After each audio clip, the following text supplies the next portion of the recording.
Om Namo Bhagavate Vasudevaya. Narayanam Namaskritya Naram Chaiva Narottamam Devim Saraswatim Vyasam Tato Jayam Diriye Nashtaprayeshu Bhadreshu Nityam Bhakta Sevaya Bhagavati Uttam Shloke Bhaktir Bhavati Naishtiki. So continuing with the discussion, Bhagavatam, Canto 10, Chapter 20, the rainy season and autumn in Vrindavan. Text number 7 onwards. Tapaha Krisha Deva Meena Asid Varshi Yasi Mahi Yathav Kampya Tapsas Tanu Samprapya Tat Phalam. The earth had been emaciated by the summer heat, but she became fully nourished again when moistened by the god of rain. Thus the earth was like a person whose body has been emaciated by austerities, undergone for a material purpose, but who again becomes fully nourished when he achieves the fruit of those austerities. In Krishna book, Srila Prabhupada comments on this verse as follows. Before the rainfall, the whole surface of the globe becomes almost depleted of all kinds of energies and appears very lean. After the rainfall, the whole surface of the earth becomes green with vegetation and appears very healthy and strong. Here a comparison is made to the person undergoing austerities for fulfillment of a material desire. The flourishing condition of the earth after a rainy season is compared to the fulfillment of material desires. Sometimes when a country is subjugated by an undesirable government, persons and parties undergo severe penances and austerities to get control of the government. And when they attain control, they flourish by giving themselves generous salaries. This also is like the flourishing of the earth in the rainy season. Actually, one should undergo severe austerities and penances only to achieve spiritual happiness. In the Srimad Bhagavatam, it is recommended that tapasya or austerities should be accepted only for realizing the Supreme Lord. By accepting austerity in devotional service, one regains his spiritual life, and as soon as one regains his spiritual life, he enjoys unlimited spiritual bliss. But if someone undertakes austerities and penances for some material gain, then as stated in the Bhagavad Gita, the results are temporary and are desired only by persons of less intelligence. So after summer season,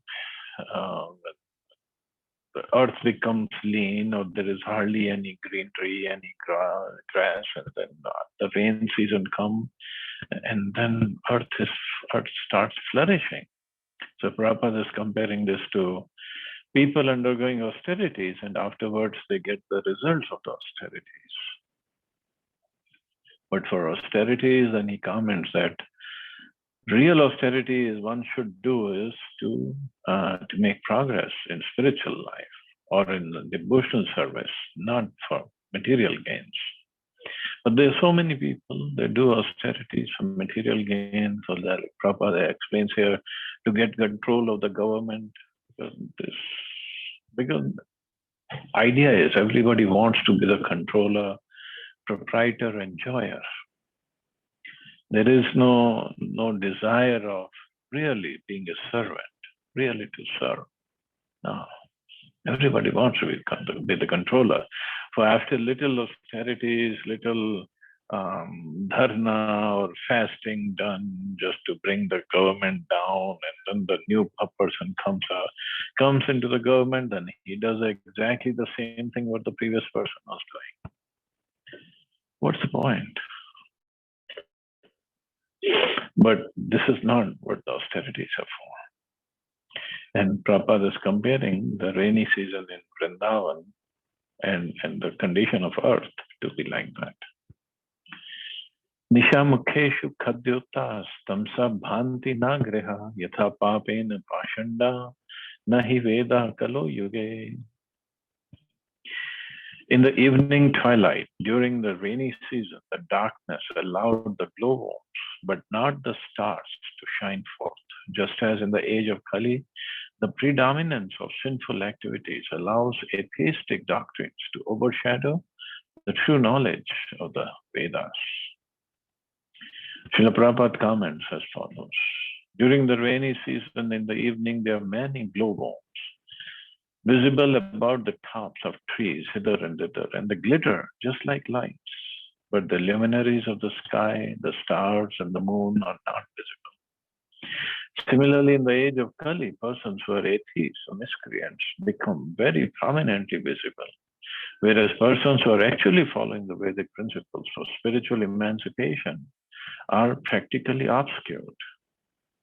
This age, Kali Yuga, is compared to the cloudy season of the living entities. In this age, real knowledge is covered by the influence of the material advancement of civilization. The cheap mental speculators, atheists, and manufacturers of so-called religious principles become prominent like the glowworms, whereas persons strictly following the Vedic principles or scriptural injunctions become covered by the clouds of this age. So the jugnus or the glowworms that we see in the rainy season are compared to all these little bitty shining creatures in the Kali Yuga that they become prominent. But the moon and the stars, because they're covered by the clouds, they don't look, they're not visible. So this is compared to Kali Yuga, when all these cheap mental speculators, atheists, and this Baba and that Baba, or anything that is not really spiritually uplifting becomes very prominent. Because for spiritual upliftment, one has to really work hard, perform, do austerities, tapasya, sadhana, every day. 24 hours, actually. Kirtanya Sadahari. Then one can make progress spiritually. But the cheap imitators, there's so many in Kali Yuga, so many. Oh, you just do this mantra whenever you want to, and that's it. You will be liberated. Whatever. So there are so many cheaters and cheated. The cheating gurus are there, and there are so-called cheating disciples or followers are there. Because nobody wants to do any real austerity to make progress. That's all. This is Kali Yuga. People should learn to take advantage of the actual luminaries of the sky, the sun, moon, and the stars, instead of the glowworms' light. Actually, the glowworms cannot give any light in the darkness of night, as clouds sometimes clear even in the rainy season, and the moon, stars, and sun become visible. So even in this age, in this Kali Yuga, there are sometimes advantages. The Vedic movement of Lord Chaitanya, the distribution of the chanting of the Hare Krishna mantra, is understood in this way. People seriously anxious to find real life should take advantage of this movement instead of looking towards the so-called light of mental speculators and atheists. But again, people are just not interested in the real thing. And that's what Prabhupada used to say. You will find many people to buy potatoes, but how many people would want to buy diamond, real diamond? Not too many. Because one has to pay the price to get the real diamond. Shrutva parjanyan idam nindam manduka sasrujur giraha tushnim shayana pragyadvad brahmana niyamatyaye. The frogs who had all along been lying silent suddenly began croaking when they heard the rumbling of the rain clouds. In the same way that Brahman students who performed their morning duties in silence began reciting their lessons when called by their teacher. Srila Prabhupada comments, after the first rainfall, when there is a thundering sound in the clouds, all the frogs begin to croak. like the students, suddenly engage in reading these studies. Students are generally supposed to rise early in the morning. They do not usually arise of their own accord, however, but only when there is a bell sounded in the temple or in the cultural institution. By the order of the spiritual master, they immediately rise and after finishing their morning duties, they sit down to study the Vedas or chant Vedic mantras. Similarly, everyone is sleeping in the darkness of Kali Yuga. But when there is a great Acharya by his calling only, everyone takes to the study of the Vedas to acquire actual knowledge.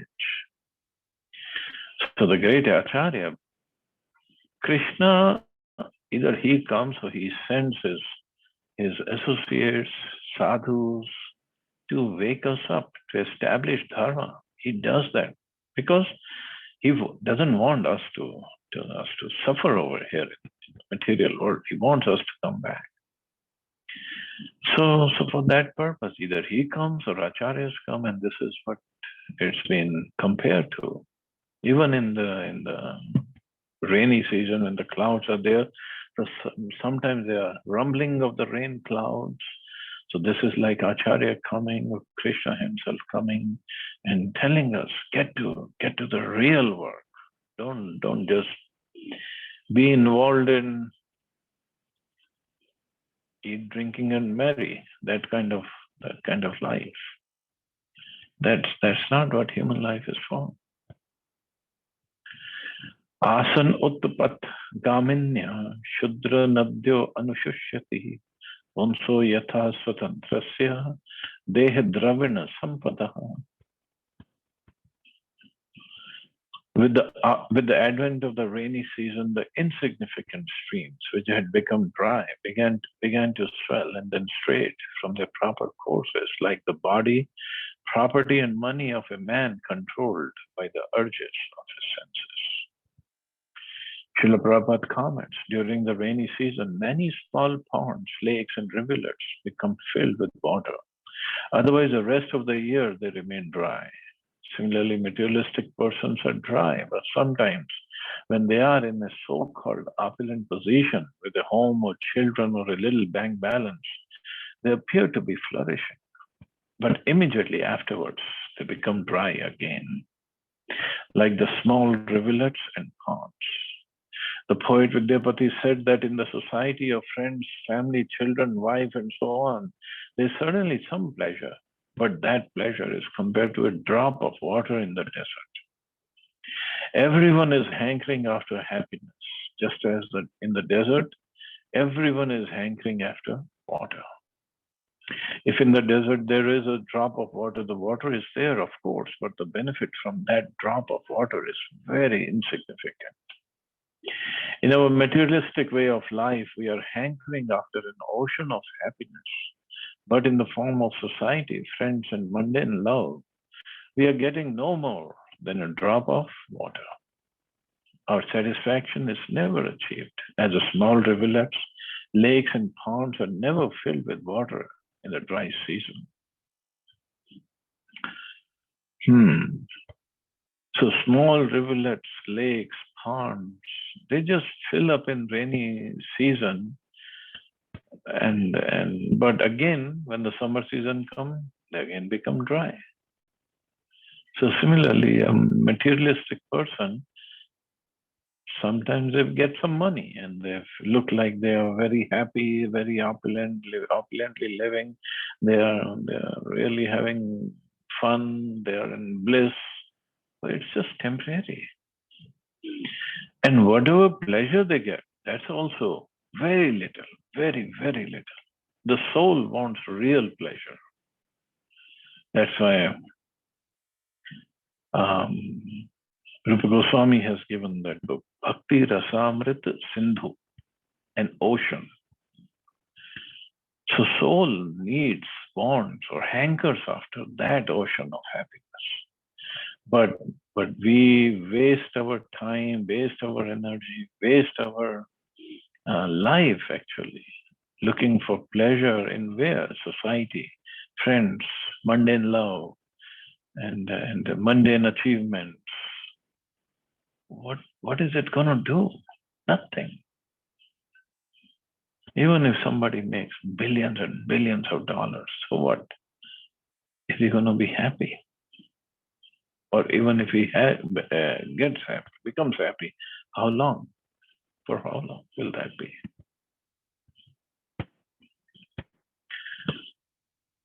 So real happiness is in the spiritual happiness, the happiness of the soul.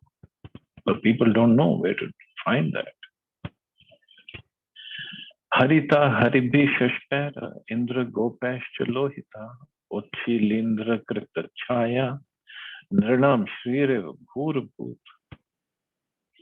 The newly grown grass made the earth emerald green. The Indra-gopa insects added a reddish hue, and white mushroom added further color and circles of shade. Thus the earth appeared like a person who has suddenly become rich. Srila Sridhar Swami comments that the word Nrinam indicates men of the royal order. There's a colorful display of dark green fields decorated with bright red insects, and white mushroom umbrellas can be compared to a royal parade displaying the military strength of a king. It just looks like military strength, but it is actually nothing. But it just looks like Earth has become, or Earth is compared to a poor person who suddenly became rich. Kshetrani shashya sampadhi karshakana mudam dadu maninamanu vai deva dhinam ajanatam. With the wealth of grains, the fields gave joy to the farmers, but those fields created remorse in the hearts of those who were too proud to engage in farming and who failed to understand how everything is under the control of the Supreme. It is common for people living in large cities to become miserable and disgusted when there is ample rainfall. They do not understand or have forgotten that the rain is nourishing the crops they will eat.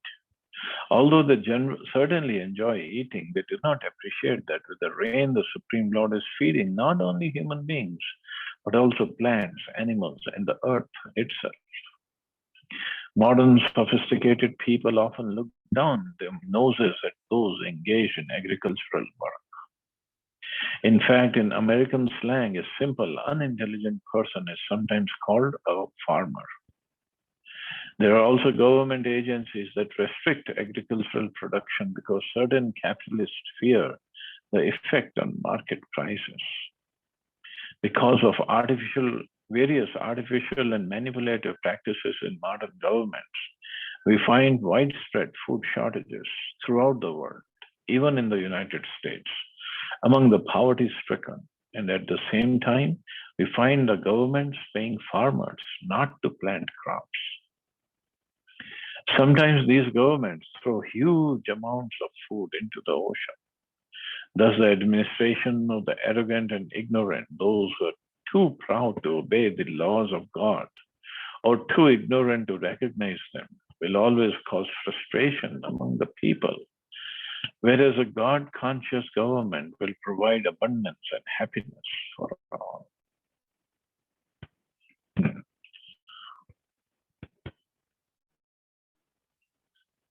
So these are the symptoms of Kali Yuga. Actually, it happens in America. Government pays farmers not to cultivate their lands, not to plant crops. Because if there are too much grains in the market, then the prices will go down. And then the whole economy will be messed up. So they pay the farmers, okay, don't grow crops, just leave your fields as it is. And it has also happened in the past that sometimes they had huge amounts of grains. They had so much of crops they threw away in the ocean instead of just ship it out to the so many starving people all over the world. Can do that. So, of course, it's the austerity of ancestors here, or because of their austerities, this country, this land is so fertile that it produces so much of grains. But government, they they're just ignorant. Here it is an administration of the arrogant and ignorant. Those who are too proud to obey the laws of God or too ignorant to recognize them. And this is what happens when people are not God conscious. They choose a person who's not God conscious as a leader, and the hell only breaks everywhere. जलस्थल लोक सहक सर्वे नववारि निषेवया अबिभ्रन रुचिरम रूपम यथा Hari निषेवया. As all creatures of the land and water took advantage of the newly fallen rainwater, their forms became attractive and pleasing, just as a devotee becomes beautiful by engaging in the service of the Supreme Lord. Srila Prabhupada comments as follows. We have practical experience of this with our students in the International Society for Krishna. Before students, they were dirty looking, although they had naturally beautiful personal features, but due to having no information of Krishna consciousness, they appeared very dirty and wretched. Since they have taken to Krishna consciousness, their health has improved, and by faults and regulations, they have their worldly. When they are dressed with saffron colored cloth, with tilak on their foreheads and beads in their hands and on their necks, they look exactly as if they come directly from Vaikuntha. So that's why there was once a slogan, a picture of devotees all together. They were happy and sitting and laughing, and it was like the slogan or the caption was from hippies to happies. But this is what spiritual practices do. If we follow it properly, then there is effulgence in the body, and the health improves. Everything is very nice. Somebody is really following devotional service properly.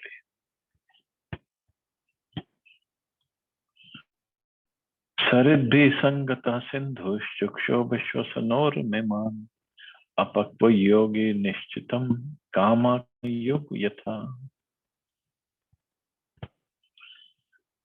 Where the rivers joined the ocean, it became its waves blown about by the wind, just as the mind of an immature yogi becomes agitated because he is still tainted and attached to the objects of sense gratification.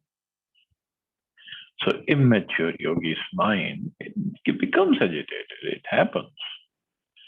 And actually, in our mind or in our heart, we have so many partially fulfilled or unfulfilled desires from so many previous births.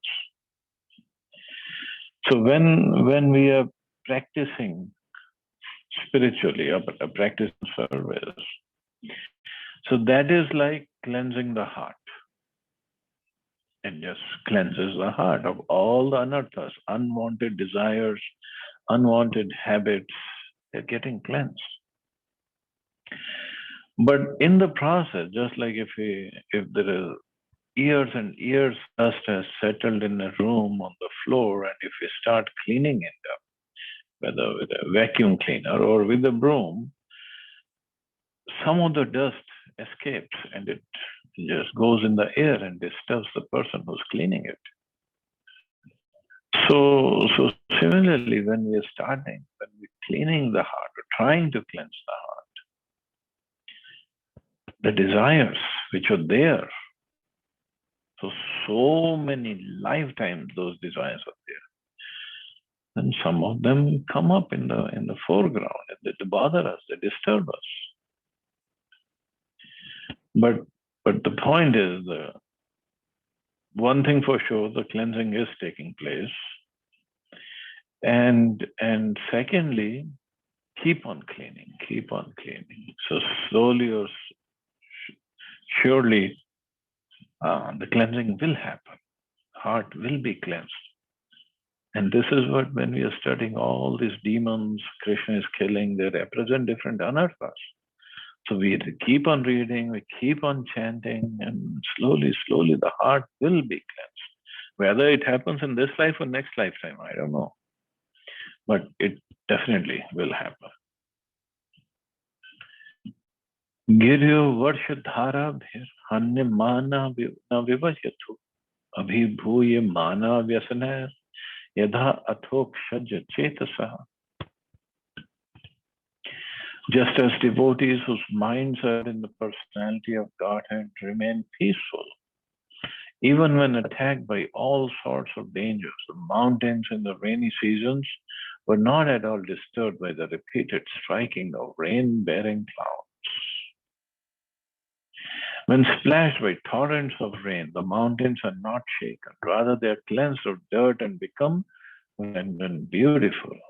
Similarly, an advanced devotee of the Supreme Lord is not shaken from his devotional program by disturbing conditions, which instead cleanse his heart of the dust of attachment to this world.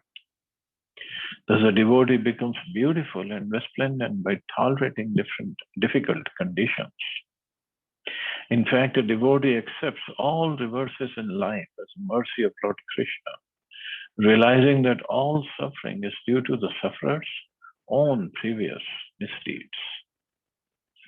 So now in this shloka, Shukdev Goswami is saying about the mountains. So the mountains, they just stay, they just tolerate all the repeated striking of the rain-bearing clouds. They remain peaceful. An advanced devotee, no matter what happens, he just doesn't get shaken. Doesn't get shaken from his devotion.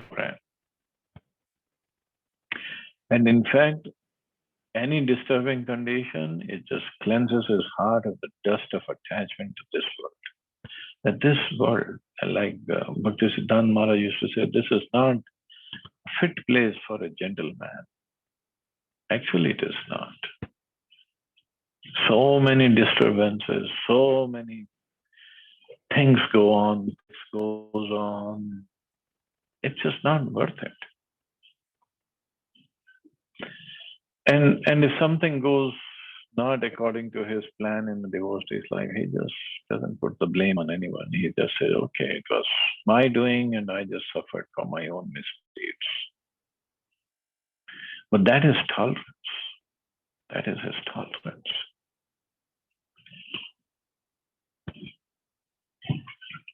Marga babhuvu sandigdhasa trinaschanna hi asanskrita nabhyasya mana shrutayo dvijah kalena chahata.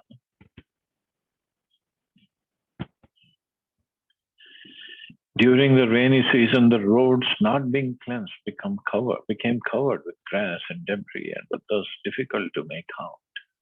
These roads were like religious scriptures that Brahmins no longer study and that thus become corrupted over with the passage of time. So the roads are supposed to take us to our destination. These roads are like religious scriptures. But if the roads are not being used in the reason and they become covered with grass and debris, and similarly, if we don't study the scriptures, then of course that is not going to get covered over, but our understanding gets covered over. So we have to study these scriptures regularly, every day. Nashta prayasha badreshu nityam bhagavata sevaya. But since Prabhupada wrote his Bhagavad Gita commentary and titled it Bhagavad Gita as it is, so we follow Prabhupada. So we leave Bhagavad Gita as it is on our shelves.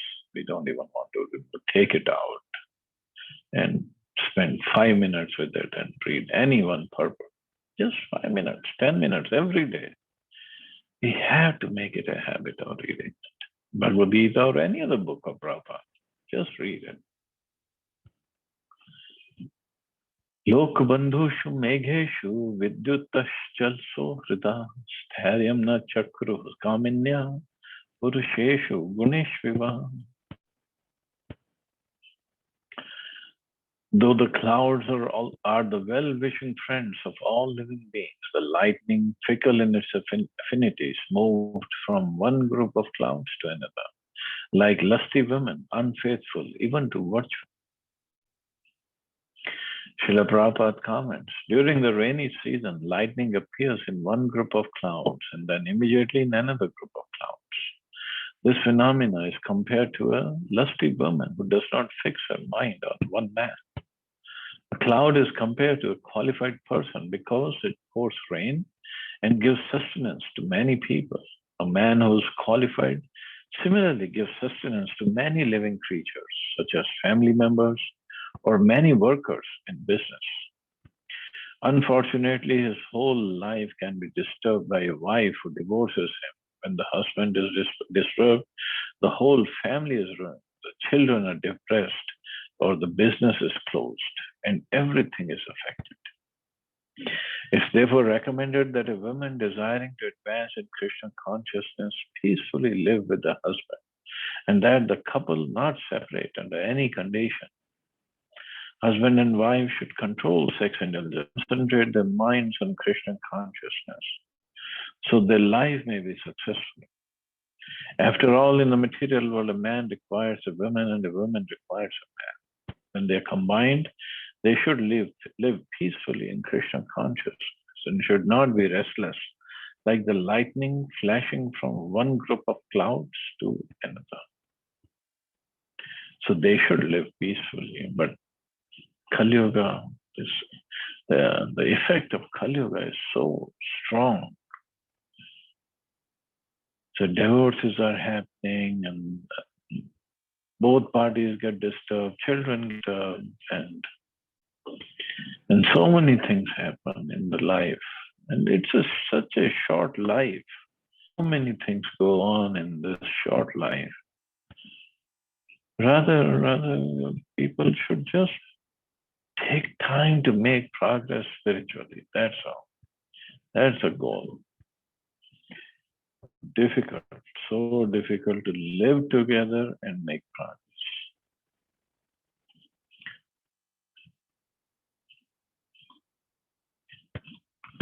Dhanurviyati Mahendram Nirgunam cha Guninyabhyat Avyakte Gunavyatikare Agunavana Purusho Yatha. When the curved bow of Indra, the rainbow, appeared in the sky, which had the quality of thundering sound, it was ordinary bows, because it did not rest upon a string. Similarly, when the Supreme Lord appears in this world with the action of the materialities, he is unlike ordinary persons because free from all material qualities and independent of all material conditions. So I guess if we read this chapter 2-3 times, we'll understand all the analogies, and next time the rain happens in our city, in our place, then we'll look at it differently, completely differently. The rainbow here is compared to the Supreme Lord appearing. So he is not dependent, and it's not an ordinary bow, so he is Supreme Lord is also not an ordinary person. Srila Prabhupada comments as follows. Sometimes, in addition to the roaring thunder of the clouds, there is an appearance of a rainbow which stands as a bow without a string. Usually, a bow stays in the curved position because it is tied at its two ends by the bowstring. But in the rainbow, there is no such string. And yet it rests in the sky so beautifully. Similarly, when the Supreme Personality of Godhead descends to this material world, he appears just like an ordinary human being, but he's not resting on any material condition. In the Bhagavad Gita, the Lord says that he appears by his internal potency, which is free from the bondage of the external potency. What is bondage for the ordinary creature is freedom for the Supreme Personality of Godhead. So, although he appears like a human being, but he's not an ordinary human being. He's not dependent on anything. We are conditioned, we are dependent. He's not. Completely independent, completely spiritual.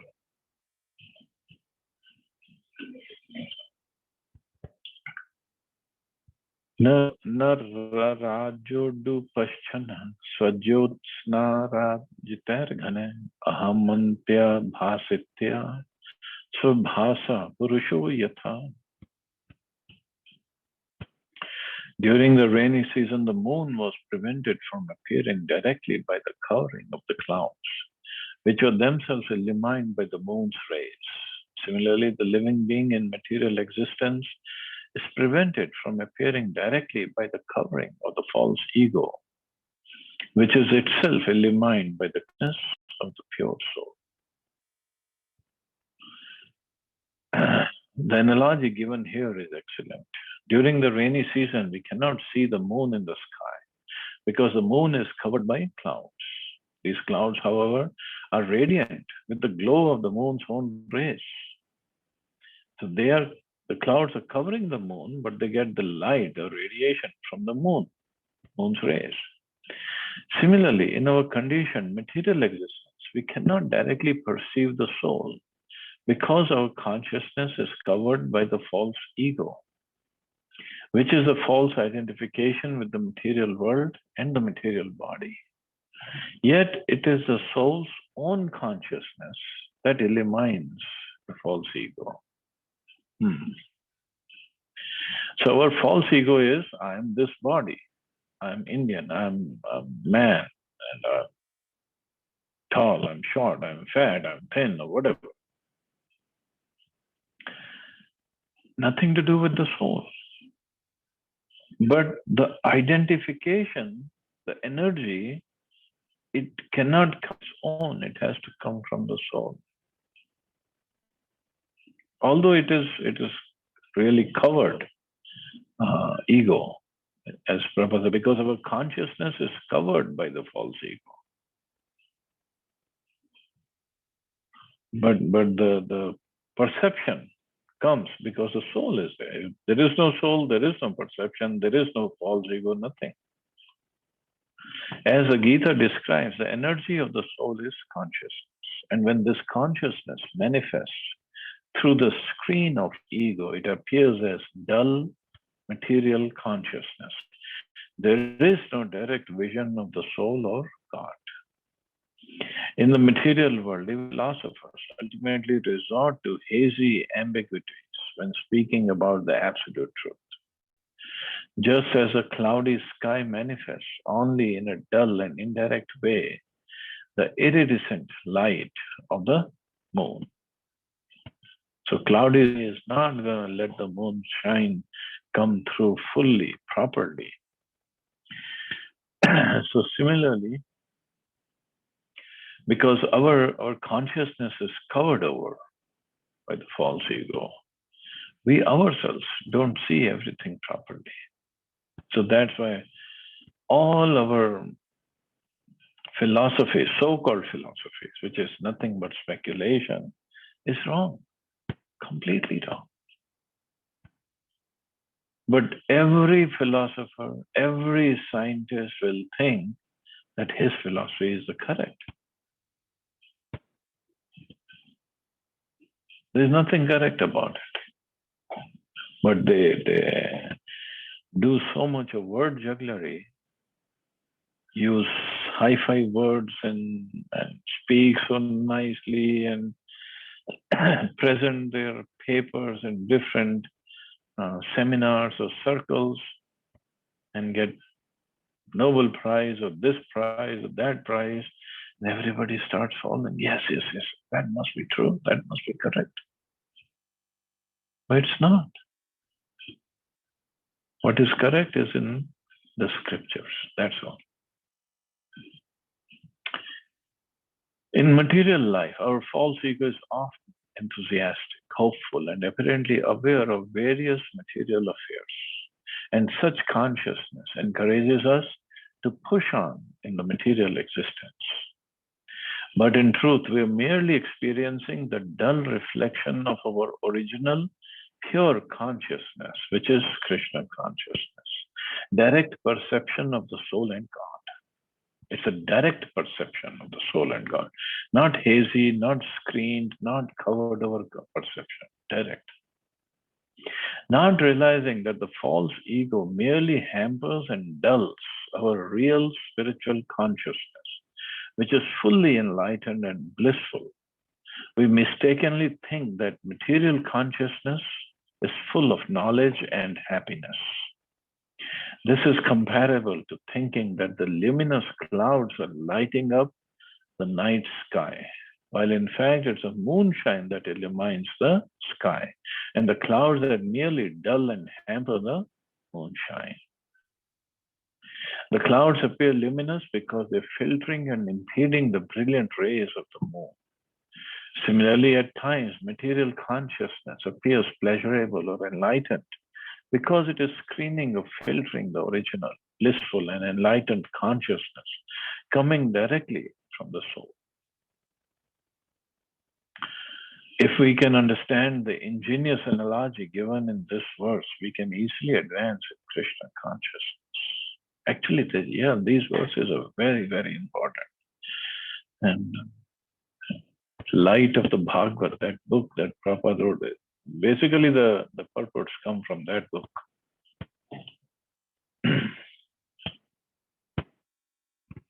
And as I mentioned in my note that we posted on the group, this he wrote in 1961. Wow, it's amazing. Megha Gamotsava Hrishta Pratyanandan Chakhandina Griheshu Tapta Nirvinna Yatha Achyuta Janagame. The peacocks became festive and cried out a joyful greeting when they saw the clouds arrive. Just as people distressed in household life feel pleasure when the pure devotees of the infallible Supreme Lord visit them. After the dry summer season, the peacocks become jubilant with the arrival of the first thundering rain clouds, and thus they dance in great happiness. Srila Prabhupada comments, we have practical experience that many of our students were dry and morose previous to their coming to Krishna consciousness. But having come in contact with devotees, they're now dancing like jubilant peacocks. So this is, definitely it happens with everybody. And when we go attend the kirtan or take darshan of the deities or have association of devotees, go for yatra. Hopefully when we attend classes also, we feel very jubilant, very happy. But then it is a duty. The topmost duty of a leader is to make sure that the devotees remain enthusiastic and they enjoy every part of Krishna consciousness. Pitavapa padapa padbhir asannatma murtaya prakshama tapasa shranta yatha kamanu sevaya. The trees had grown thin and dry, but after they drank the newly fallen rainwater through their feet, padapa. So they drink through their feet, or they eat, they get nourished through their feet, through the roots. Their various bodily features blossomed. Similarly, one whose body has grown thin and weak from austerity again exhibits his healthy bodily features upon enjoying the material objects gained through that austerity. The word pad means foot and pa means drinking. Trees are called pada because they drink through their roots, which are likened to feet. Upon drinking the newly fallen rainwater, the trees in Vrindavan began to manifest new leaves, sprouts, and blossoms, and they thus enjoyed new growth. Similarly, materialistic persons often perform severe austerities to acquire the object of their desire. For example, politicians in America undergo grueling austerities while traveling about the countryside, campaigning for election. Well, in India also, everywhere they go during election time, they work very hard, lots of austerities. But the idea is, okay, if I win, I'll enjoy and I'll make money and this and that. I'll pass this bill and that law and this. I'll do so many things. Businessmen also will often deny personal comfort to make their business successful. Such austere persons, upon acquiring the fruits of their austerity, again become healthy and satisfied, like trees eagerly drinking rainwater after enduring the austerity of a dry, hot summer. So, again, austerities means we have to make progress spiritually. Otherwise, we don't do austerity. We are not supposed to do austerity. So, I guess I can stop here. See anybody has any questions or comments.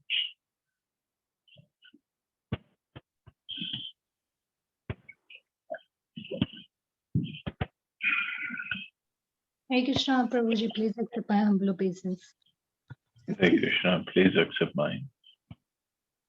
So a lot of thoughtful points came up while hearing the discussions. The purports regarding the current situation. So I just wanted to understand that, is it like this earthly planet is to blame for the current modern era where we have taken birth?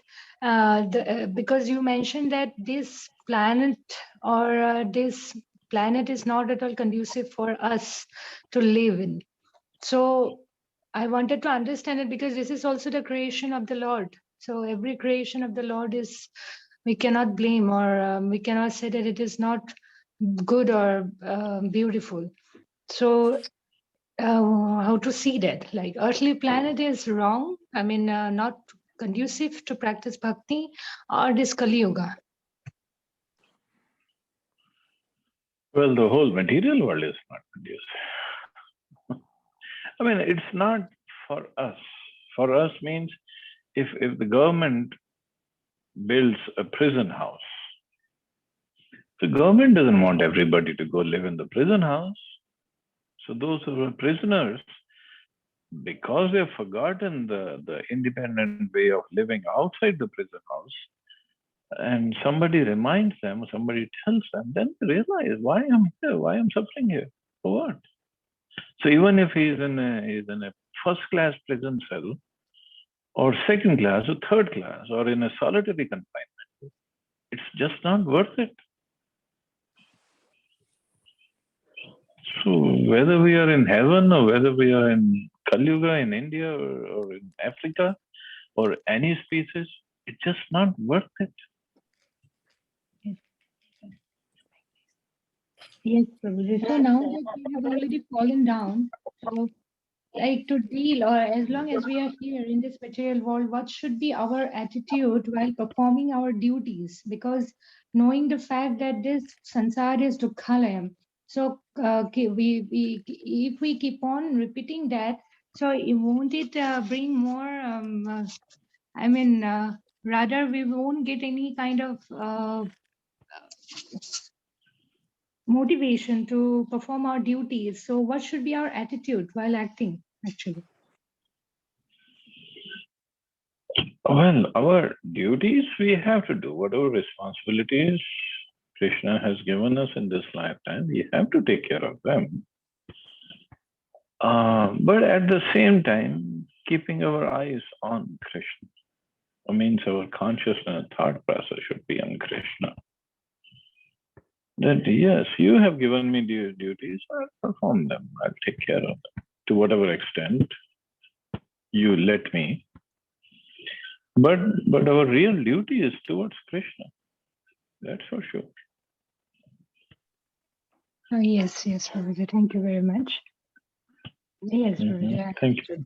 And one more question, Prabhuji, regarding the godless government. Like when the ruler of the nation is like godless, and how a devotee can act in such situations, and how a devotee can change like the world when the ruler is godless. So is it like, I wanted to understand a little more about collective karma.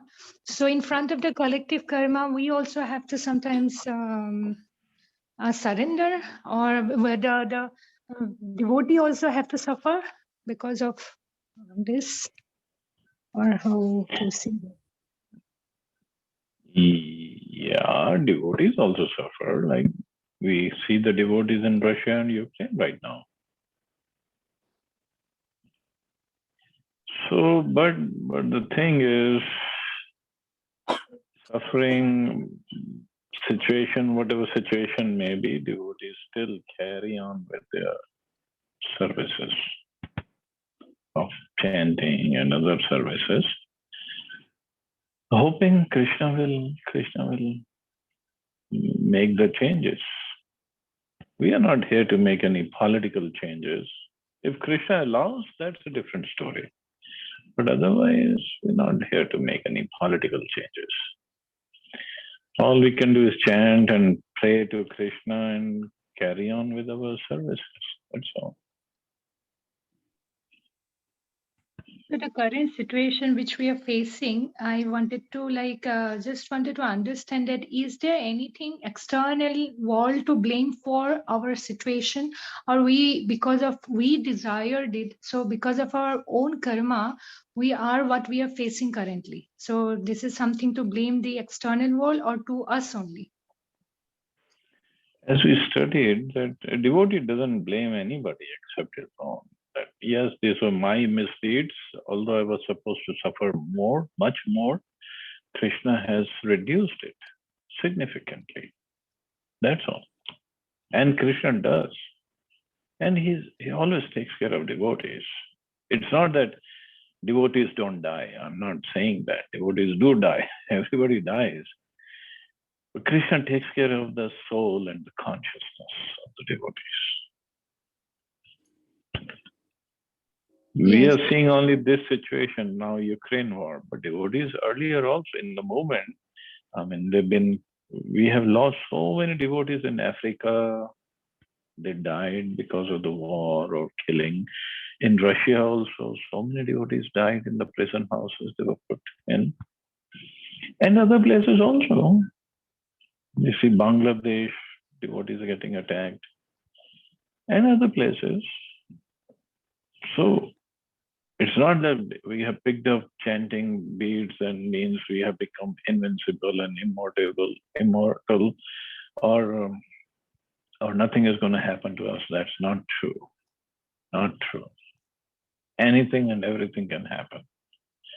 But with full faith in Krishna, we still carry on with our devotional service, and Krishna will definitely protect the soul and the consciousness. That's for sure. Yes, yes. So suffering can be optional because of God's grace. Pain will be anyway inevitable to everyone's Yes. life. Optional. Yes. Thank you so much, Prabhuji. Thank you. Hare Krishna. Hare Krishna. Hare Krishna. Chalo, so we can stop there. You all have a safe and wonderful day. Hare Krishna. Jai Shri. Hare Krishna, Prabhuji.